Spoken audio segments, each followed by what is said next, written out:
भक्तों, ओम नमः शिवाय। आज मैं आपको सुनाने जा रहा हूं 16 सोमवार व्रत की वह दिव्य कथा जो केवल एक कथा नहीं है बल्कि शिव और भक्त के बीच का जीवंत संबंध है। ये कथा है धैर्य की, संयम की और उस विश्वास की जो तब भी नहीं टूटता जब चारों ओर अंधकार ही अंधकार हो। शास्त्रों में कहा गया है जो भक्त 16 सोमवार तक पूर्ण श्रद्धा से भगवान शिव का व्रत करता है उसके जीवन का कोई भी कष्ट स्थायी नहीं रहता। ये कथा किसी राजा की नहीं, किसी स्वप्न या कल्पना की नहीं। ये कथा है एक साधारण गांव के साधारण व्यक्ति की जिसकी श्रद्धा ने असाधारण चमत्कार कर दिखाया। ये कथा है 16 सोमवार व्रत की। उत्तर दिशा में पहाड़ियों के बीच बसा एक छोटा सा गांव था शिवपुरा। कच्चे घर, मिट्टी की गलियां और गांव के बीचों बीच एक पुराना शिवालय जहां हर सुबह घंटी की आवाज से दिन की शुरुआत होती थी। उसी गांव में रहता था एक किसान शिव नारायण, नाम शिव का पर जीवन दुखों से भरा। शिव नारायण मेहनती था, ईमानदार था, पर भाग्य मानो रूठा हुआ था। खेत में फसल सूख जाती, कर्ज बढ़ता गया, वर्षों से संतान सुख नहीं, पत्नी बीमार रहने लगी। गांव वाले कहते अच्छा आदमी है पर इसकी किस्मत कमजोर है। ये शब्द शिव नारायण के मन को हर दिन तोड़ते। हर कठिन दिन के बाद भी शिव नारायण शाम को शिव मंदिर जरूर जाता, दीपक जलाता, बेलपत्र चढ़ाता, पर अब उसकी आंखों में प्रार्थना से ज्यादा थकान होती। एक दिन मंदिर में बैठकर वो फूट पड़ा, हे भोलेनाथ, मैंने किसका क्या बिगाड़ा है। उस दिन शिव नारायण बिना प्रसाद लिए मंदिर से लौट आया। अगली सुबह सोमवार था। गांव की महिलाएं सफेद और पीले वस्त्रों में शिवालय की ओर जा रही थी। उनके हाथों में दूध, जल, बेलपत्र और मन में अटूट श्रद्धा। मंदिर के बाहर एक बूढ़े साधु बैठे थे। साधु बोले, बेटा, जो 16 सोमवार तक नियम से शिव व्रत करता है उसके जीवन की सबसे कठिन गांठ भी खुल जाती है। ये शब्द शिव नारायण के हृदय में बीज बनकर गिर गए। उस रात शिव नारायण ने अपने घर में पहली बार दीपक जलाकर कहा, हे महादेव, मैं कुछ नहीं मांगता, बस मुझे आप पर विश्वास रखने की शक्ति दे दो। उसने निश्चय किया 16 सोमवार व्रत रखने का। उसे नहीं पता था कि यह निर्णय उसके जीवन की दिशा हमेशा के लिए बदल देगा। जिस रात शिव नारायण ने 16 सोमवार व्रत का संकल्प लिया, उस रात नींद उसके पास नहीं आई। वो बार बार सोचता रहा, क्या मैं ये व्रत पूरी श्रद्धा से निभा पाऊंगा। पर उसके मन में एक अद्भुत शांति भी थी जैसी वर्षों से उसने महसूस नहीं की थी। अगली सुबह मुर्गे की बांग से पहले शिव नारायण की आंख खुल गई। उसने सबसे पहले अपने आंगन में गोबर और मिट्टी से स्थान शुद्ध किया। पत्नी ने कहा, आज काम बहुत है, खेत भी जाना है। शिव नारायण बोला, आज महादेव का दिन है, काम बाद में होगा। ये उसके जीवन का पहला सोमवार था जब उसने भूखे पेट घर से कदम बाहर रखा। गांव की कच्ची गलियों से नंगे पांव चलता हुआ वो शिव मंदिर पहुंचा। उसके हाथ में था जल से भरा लोटा, बेलपत्र और मन में कांपता हुआ विश्वास। उसने शिवलिंग पर धीरे धीरे जल चढ़ाया और कहा, ओम नमः शिवाय। उसकी आवाज भारी थी पर मन हल्का होने लगा। मंदिर से लौटते समय गांव का साहूकार मिला। साहूकार बोला, शिव नारायण, आज ही कर्ज का ब्याज देना होगा। शिव नारायण के पास एक भी रुपया नहीं था। मन घबरा उठा, पर उसने व्रत नहीं तोड़ा। वो चुपचाप घर लौटा। पेट में भूख, मन में डर, फिर भी शिव का नाम होठों से नहीं हटा। दोपहर होते होते भूख ने शरीर को तोड़ दिया। पत्नी ने पूछा, कुछ खा लो। शिव नारायण बोला, नहीं, आज महादेव की परीक्षा है। उसने दिन भर खेत में काम किया, पसीना बहाया, पर व्रत अडिग रहा। शाम को जब वो खेत से लौटा तो देखा सूखी पड़ी फसल में कुछ पौधे हल्के हल्के हरे दिखने लगे थे। कोई चमत्कार नहीं, कोई आवाज नहीं, बस आशा का एक छोटा बीज। शिव नारायण ने आकाश की ओर देखकर धीरे से कहा, हे भोलेनाथ, मैं समझ गया। रात को उसने फल और जल से व्रत खोला। मन में संतोष था, भूख से अधिक श्रद्धा थी, और उसे पता नहीं था कि ये तो सिर्फ शुरुआत थी। पहला सोमवार बीत गया था, पर शिवनारायण का मार्ग आसान नहीं हुआ। जैसे जैसे दूसरा सोमवार पास आया, वैसे वैसे गांव की बातें तेज होने लगी। दूसरे सोमवार की सुबह शिव नारायण फिर भूखे पेट मंदिर की ओर चला। रास्ते में कुछ ग्रामीण बोले, अरे शिवनारायण, व्रत से पेट नहीं भरता। किसी ने हंसकर कहा, शिव जी इतने फुर्सत में होते तो पहले तुम्हारा कर्ज उतरवा देते। शब्द तीर बनकर लगे, पर उसने उत्तर नहीं दिया। उसने बस मंदिर की घंटी बजाई और जल चढ़ाया। शिवलिंग के सामने उसका मन कांपा, क्या मैं सही कर रहा हूं?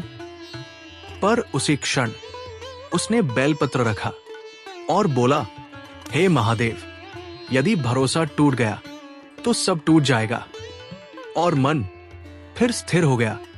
तीसरे सोमवार सबसे कठिन परीक्षा आई। उसकी पत्नी की तबीयत अचानक बिगड़ गई। घर में दवा के पैसे नहीं, और बाहर व्रत का दिन।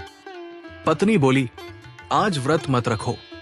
शिवनारायण की आंखें भर आई, पर उसने कहा, यदि आज डगमगा गया तो फिर कभी नहीं संभल पाऊंगा। उसने पत्नी के लिए पड़ोसी से दवा ली और स्वयं व्रत नहीं तोड़ा। तीसरे सोमवार की शाम खेत में गया तो देखा सूखी जमीन में अब कई जगह नई कोपले उगाई थी। अभी फसल नहीं थी, पर संकेत था। शिवनारायण ने मिट्टी को छूकर आंखों से लगा लिया। अब उसे चमत्कार नहीं चाहिए था, उसे सिर्फ शांति मिल रही थी। गांव के ताने अब उतने नहीं चुभते, कर्ज का डर अब उतना नहीं सताता, क्योंकि उसके भीतर कोई टूट नहीं रहा था। 3 सोमवार बीत चुके थे और शिवनारायण को अब साफ दिखने लगा था। शिव व्रत हालात नहीं, पहले मन बदलता है, और जब मन बदलता है तो भाग्य अपने आप रास्ता खोज लेता है।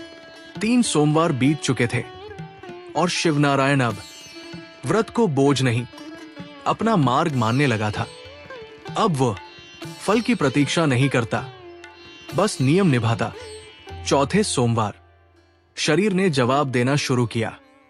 भूखे पेट, खेत में काम, धूप सिर पर, पसीना आंखों में। गांव वालों ने कहा, ये व्रत छोड़, पहले पेट भर। पर शिवनारायण मुस्कुरा कर रह गया। 5वें सोमवार हाथ कांपने लगे, पर शिवलिंग पर जल चढ़ाते समय मन स्थिर था। अब वह मंदिर में बैठकर लंबे समय तक कुछ नहीं बोलता, न मांग न शिकायत, बस घंटी की आवाज और सांसों में ओम नमः शिवाय। छठे सोमवार आकाश अचानक काले बादलों से भर गया। तेज आंधी, मूसलाधार बारिश, खेतों में खड़ी फसल डूबने लगी। गांव में हाहाकार मच गया। लोग मंदिर पहुंचे, पर डर के साथ। शिवनारायण भी पहुंचा, पर उसके चेहरे पर घबराहट नहीं थी। उसने बस कहा, महादेव जो करेंगे भले के लिए करेंगे। बारिश रुक गई। अगले दिन गांव वालों ने देखा, जिन खेतों में पानी ठहरा था वहां फसल नष्ट नहीं हुई, बल्कि शिवनारायण के खेत सबसे सुरक्षित रहे। कोई आवाज नहीं, कोई चमत्कार नहीं, बस मौन कृपा। अब वही लोग जो हंसते थे धीरे से पूछने लगे, व्रत कैसे रखते हो?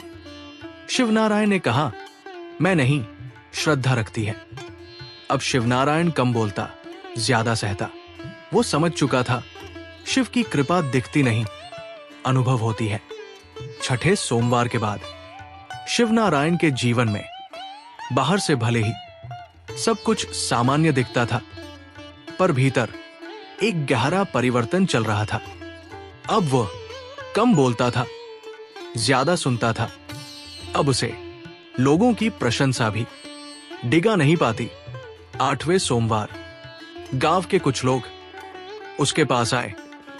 किसी ने कहा, तुम्हारे व्रत में कुछ तो शक्ति है। किसी ने कहा, हमारे लिए भी महादेव से कह दो। शिवनारायण चुप रहा। उसने केवल इतना कहा, महादेव किसी के कहने से नहीं, श्रद्धा से सुनते हैं। उस दिन उसने भीतर ही भीतर अहंकार को त्याग दिया। नवें सोमवार शिवनारायण ने पूरे दिन मौन रखा। न खेत में बोला, न घर में, केवल मन ही मन ओम नमः शिवाय। उस दिन उसने पहली बार अपने भीतर की आवाज सुनी। 10वें सोमवार सबसे बड़ा झटका लगा।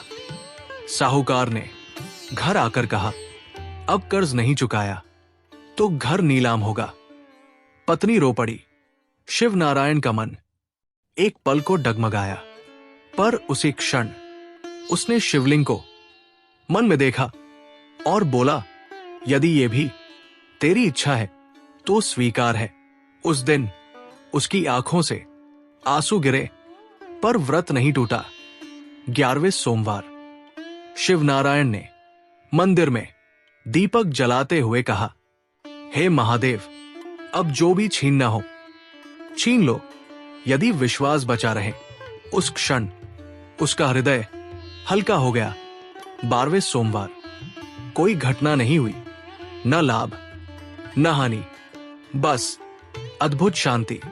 शिवनारायण समझ गया, शिव देने से पहले भक्त को खाली करते हैं। और अभी 4 सोमवार बाकी थे, जो तय करने वाले थे भाग्य नहीं, बल्कि शिवनारायण का पूर्ण रूपांतरण। 13वें सोमवार की सुबह शिवनारायण ने सबसे पहले किया। अपने मन और घर की शुद्धि, मिट्टी का लेपन, दीपक जलाना और मन की निश्चलता, यही आज उसका पहला पाठ था। इस सोमवार शिवनारायण को भीतर से झटका लगा। गांव में कुछ लोग उसके व्रत पर ताना मार रहे थे, इतने सोमवार क्यों रखते हो, इससे क्या मिलेगा? पर शिवनारायण ने मुस्कुराते हुए कहा, मैं नहीं, मेरी श्रद्धा रखती है। 13वें सोमवार ने उसे सिखाया, श्रद्धा ही वास्तविक शक्ति है। 14वें सोमवार अचानक घर में छोटा सा संकट आया। पत्नी के बर्तन टूट गए और कुछ अनाज भी खराब हुआ। गांव के लोग फिर से हंसने लगे, पर शिवनारायण ने शांत मन से सभी संकटों का सामना किया। उसने कहा, जो भगवान पर विश्वास रखता है वो हर परिस्थिति में स्थिर रहता है। ये सोमवार उसके लिए धैर्य और संयम की अंतिम कसौटी साबित हुआ। 15वें सोमवार शिवनारायण ने पूरे दिन मौन रखा। न घर में बोला, न खेत में, न गांव में, सिर्फ शिवलिंग के सामने दीपक जलाया और मन में कहा, हे महादेव, जो आपका आदेश है वही स्वीकार है। और उसी दिन गांव वालों ने देखा, सिंचाई के बिना खेतों की फसल हरी भरी दिखाई दी। कोई चमक, कोई आवाज नहीं, बस मौन कृपा। आखिरी सोमवार शिवनारायण ने सबसे पहले किया। दीपक जलाकर व्रत की पूर्ण शुद्धि, जल चढ़ाया, बेलपत्र अर्पित किया, मन में पूर्ण समर्पण। उसने मन ही मन कहा, हे महादेव, मैं पूर्ण रूप से आपका भक्त हूं। अब कृपा आप पर छोड़ दी है। 16वें सोमवार की शाम शिव नारायण का घर और खेत पूरी तरह सुरक्षित थे। पत्नी स्वस्थ थी, बच्चों की किलकारियां गूंज रही थी और गांव के लोग व्रत की शक्ति देखकर भाव विभोर थे। शिव नारायण समझ गया, शिव की कृपा दिखती नहीं, अनुभव होती है। भक्तों, 16 सोमवार व्रत नियम, श्रद्धा और संयम का प्रतीक है। जो भी इसे श्रद्धा से करता है, जीवन के दुख और बाधाएं दूर होती है, स्वास्थ्य, धन और भाग्य बढ़ता है, परिवार में शांति और सुख आता है और शिव की मौन कृपा हमेशा बनी रहती है। 16वें सोमवार की रात शिवनारायण ने दीपक जलाकर व्रत समाप्त किया। भक्तों, अब शिवनारायण ने 16 सोमवार व्रत पूर्ण कर लिया। व्रत ने केवल उसके जीवन के दुख मिटाए ही नहीं, बल्कि उसके मन, आत्मा और परिवार को भी प्रकाशमान कर दिया। उसने देखा घर में शांति और सुख, खेतों में हरियाली और समृद्धि, परिवार में हंसी और सौभाग्य और अपने भीतर अडिग विश्वास और आत्मबल। शिव नारायण समझ गया, शिव की कृपा दिखती नहीं पर अनुभव होती है। श्रद्धा और धैर्य से रखे गए व्रत जीवन के हर अंधेरे को उजाला बना देते हैं। भक्तों, यदि आप भी जीवन के दुख, बाधाएं और भय दूर करना चाहते हैं तो 16 सोमवार व्रत श्रद्धा और संयम से जरूर करें, क्योंकि जो भक्त पूर्ण श्रद्धा से व्रत करता है उसका जीवन स्वयं शिव की कृपा से बदल जाता है। यदि आप चाहते हैं कि शिव कृपा आपके जीवन में भी आए, इस वीडियो को लाइक करें, अपने परिवार और मित्रों के साथ शेयर करें और हमारे चैनल को सब्सक्राइब करें ताकि हर सोमवार आप नई शक्तिशाली शिव कथा सुन सकें। श्रद्धा रखें, त्याग करें और हर सोमवार शिव को समर्पित करें। जीवन में चमत्कार आपके कदमों में खुद चलकर आएंगे। ओम नमः शिवाय। हर हर महादेव।